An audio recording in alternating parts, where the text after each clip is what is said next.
ايه يا حنين مالك؟ حلوه المكرونه البشاميل اللي عملتها لك؟ اوعى وشك. ده كشري يا ماما. ما هو كشري ماله؟ نعمه. قولي لي اعمل ايه علشان تبني لي مكرونه بشاميل؟ عاملاها لك في رمضان. ايه ده رمضان باقي عليه 30 يوم. يا بنتي باقي 30 يوم؟ ايه ده النهارده 4، ده باقي اقل من 10 ايام والله. لا باقي 10 ايام، ال 10 ايام دول حطي عليهم 10 و10 يا بنت 10 ايه؟ يوم يعني شهر. شهر؟ انت حاسبه الشهر كله؟ انا عامله لك في اول الشهر، في اول شهر رمضان عامله لك مكرونه بشاميل. ماله ده انا عامله لك عدس، عامله لك رز، اقسم بالله كشري زي العسل. ما هو لونه اصفر. ما انا حاطه كركم عشان مناعتك ترتفع. ما انا ما بحبش العدس اللي فيه. خلاص كل الرز وسيب العدس. ايوه ما فيش مشكله. وبعدين بتاكليه ليه من غير سلطه؟ ده انا عامله سلطه جوه.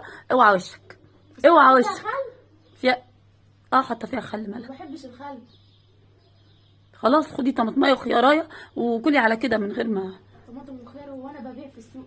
يا بنت خدي طماطمايه وخيارايه.